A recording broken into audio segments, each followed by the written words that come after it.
ਉਹ ਇਹਨੂੰ ਬਾਹਰ ਕੱਢ, ਮੈਂ ਤੈਨੂੰ ਦੱਸੀ ਜਾਨਾ, ਬਾਹਰ ਕੱਢ ਦੇ, ਚੰਗਾ ਰਹਿ ਜਾਏਗਾ। ਮੇਰੀ ਤੂੰ ਵਿਆਹ ਵਾਲੀ ਡਿਸਕ ਇਦਾਂ ਹਜ਼ਮ ਕਰ ਗਿਆ ਜਿੱਦਾਂ ਪਾਕਿਸਤਾਨ ਦੇ ਹੁਕਮਰਾਨ ਕਰਜ਼ਾ ਹਜ਼ਮ ਕਰਦੇ ਆ। ਤੂੰ ਖੜੋ ਜਾ ਇੱਕ ਮਿੰਟ, ਤੇਰੀ ਐਸੀ ਦੀ ਤੈਸੀ। ਕਿੱਥੇ ਆ ਮੇਰਾ ਪਿਸਤੌਲ? ਇਹ ਠਿਸ਼ੂ ਠਿਸ਼ੂ। ਚਾਚਾ ਡਿੰਗੀ ਕੀ ਹੋ ਗਿਆ ਯਾਰ? ਭਰਜਾਈ ਵਾਲਾ ਗੁੱਸਾ ਇੱਥੇ ਕਿਉਂ ਕੱਢਦਾ?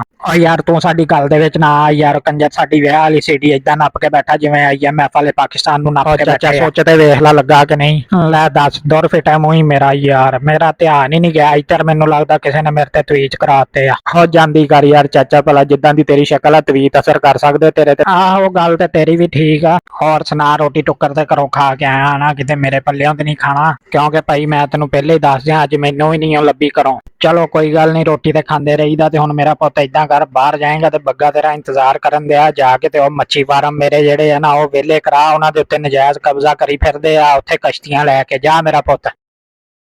ਚਾਚਾ ਡਿੰਗੀ ਘਰ ਦੇ ਤੈਨੂੰ ਰੋਟੀ ਨਹੀਂ ਦਿੰਦੇ ਹੈਗੇ ਚੱਜ ਨਾਲ, ਤੇ ਤੂੰ ਮੇਰੇ ਤੇ ਰੋਬ ਪਾਈ ਰੱਖਦਾ। ਡਿੰਗੀ ਨੇ ਦੇਖ ਲਿਆ ਐਤਕੀ ਫੇਰ ਨਹੀਂ ਤਨਖਾਹ ਦਿੱਤੀ। ਲੈ ਮੁਲਾਜ਼ਮ ਵੀ ਤੇਰੇ ਰੌਂਦੇ ਤੇਰੀ ਜਾਨ ਨੂੰ, ਵੱਡਾ ਤੂੰ ਬਣਿਆ ਬਦਮਾਸ਼। ਹੁਣ ਬੱਗੇ ਨੂੰ ਲੱਭਣ ਲੱਗਿਆ ਵੀ ਘੰਟਾ ਲੱਗ ਜਾਣਾ ਮੈਨੂੰ ਲੱਗਦਾ। ਲੈ ਦੱਸ, ਕਿੱਦਾਂ ਇੱਥੇ ਬੈਠਾ ਪੇਤ ਵਾਲਾ ਪਾਊਡਰ ਲਾ ਕੇ ਧੁੱਪ ਦੇ ਆ ਸੇਕਣ? ਭਾਈ ਆਪਣੇ ਕੰਮ ਆਪੇ ਨਿਬੇੜਿਆ ਕਰੋ ਯਾਰ। ਆਰਾਮ ਨਾਲ ਅੱਛੂ ਬੇਟੇ, ਤੇਰੇ ਕੋਲ ਅੱਲਾ ਵਾਸਤੇ ਕੰਮ ਨਹੀਂ ਕਰਾਈਦਾ, ਪੈਸੇ ਦੇਈਦੇ ਆ। ਤੈਨੂੰ ਲੱਗੀ ਸਮਝ? ਵੈਸੇ ਵੀ ਮੈਂ ਹਿਸਾਬ ਲਾਇਆ ਪੁੱਤਰ, ਜਿੱਦਾਂ ਜਿੱਦਾਂ ਪੈਸੇ ਹੁੰਦੇ ਜਾਂਦੇ ਤੇਰੇ ਕੋਲੋਂ ਤੇਰਾ ਦਿਮਾਗ ਬੜਾ ਹਾਈ ਹੋਈ ਜਾ ਰਿਹਾ ਵਾ। ਉਹ ਬਸ ਕਰ ਬੱਗੇ ਵੀਰ, ਤੇਰਾ ਤੇ ਰੰਗ ਹੀ ਪੀਲਾ ਹੋ ਗਿਆ ਗੁੱਸੇ ਨਾਲ। ਤੂੰ ਤੇ ਗੁੱਸਾ ਹੀ ਕਰ ਗਿਆ ਯਾਰ। ਚੱਲ ਕੰਮ ਨਿਬੇੜੀਏ। ਅੱਛਾ ਅੱਛੂ ਬੇਟੇ, ਆ ਨੇ ਉਹ ਕਸ਼ਤੀਆਂ ਵਾਲੇ ਜਿਹਨੇ ਚਾਚੇ ਡਿੰਗੀ ਦੇ ਫਾਰਮਾਂ ਉੱਤੇ ਕਬਜ਼ਾ ਕੀਤਾ ਹੋਇਆ, ਤੇ ਮੇਰਾ ਪੁੱਤ ਤੇ ਕਸ਼ਤੀਆਂ ਕਰਨੀਆਂ ਆਪਾਂ ਤਬਾਹ। ਇਹ ਬੰਦਿਆਂ ਦੀਆਂ ਅੱਜ ਧੋਣਾ ਲਾ ਦੇ ਮੇਰਾ ਭਾਈ। ਮੈਂ ਕਹਿੰਦਾ ਚੈੱਕ ਕਰ ਤੂੰ, ਇਦਾਂ ਦਾ ਸੈਂਪਲ ਠੀਕ ਆ? ਇਦਾਂ ਲਾਈ ਜਾਵਾਂ ਧੋਣਾ? ਉਹ ਤੂੰ ਤੇ ਧੋਣੇ ਹੀ ਧੋਤੇ ਉਹ ਫੜ ਗਈ ਯਾਰ ਅੱਛੂ ਬੇਟੇ।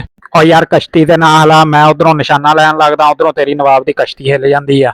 ਲੈ ਇੱਕ ਹੋਰ ਹੋ ਗਈ ਧੌਣ ਮੋਢਿਆਂ ਤੋਂ ਗਾਇਬ। ਉਹ ਜੀ ਉਹ ਅੱਛੂ, ਬਸ ਗੁੱਸੇ ਨੂੰ ਹੁਣ ਠੰਡਾ ਨਾ ਪੈਣ ਦੇ ਮੇਰਾ ਭਰਾ। ਉਹ ਤੂੰ ਭਾਈ ਕਸ਼ਤੀ ਨੂੰ ਇੱਕ ਜਗ੍ਹਾ ਤੇ ਟਿਕਾਏਗਾ ਹੁਣ, ਕਿ ਮੈਂ ਤੇਰੀ ਧੌਣ ਵੀ ਕਿਤੇ ਲਾ ਦਿਆਂ ਮੋਢਿਆਂ ਤੋਂ ਹੁਣ? ਬਸ ਇੱਥੇ ਰੱਖ ਹੁਣ, ਕਸ਼ਤੀ ਨੂੰ ਮੋੜੀ ਨਾ। ਮੈਂ ਤੈਨੂੰ ਦੱਸੀ ਜਾਂਦਾ ਵਾ, ਤੇ ਦੇਖੀ ਹੁਣੀ ਪਾਣੀ ਚ ਅੱਗ ਲਾਉਂਦਾ ਅੱਛੂ। ਉਹ ਲੱਗ ਗਈ ਉਹ ਖੈਰਾਂ ਅੱਛੂ ਦੀਆਂ। ਅੱਛੂ ਨੂੰ ਅੱਜ ਘਰਦਿਆਂ ਨੇ ਰੋਟੀ ਨਹੀਂ ਦਿੱਤੀ, ਤੇ ਬੱਗੇ ਵੀਰੇ ਅੱਜ ਮੈਂ ਇਹਨਾਂ ਦਾ ਹੀ ਨਾਸ਼ਤਾ ਕਰਨਾ ਵਾ। ਤੂੰ ਮੈਨੂੰ ਬਸ ਕਸ਼ਤੀਆਂ ਦਿਖਾਈ ਜਾ। ਲੈ ਫਿਰ ਕਹੋ ਜਾਂਦੀ ਹੋ ਜਿਵੇਂ ਨਿਆਜੀ ਐਕਸਪ੍ਰੈਸ ਨਿਊ ਚੌਧਰੀ ਨੂੰ ਕੱਟ ਕੇ ਜਾਂਦੀ ਹੁੰਦੀ ਆ। ਮੇਰਾ ਭਰਾ ਇਹਦਾ ਪੱਤਾ ਕੱਟ ਤੋਂ।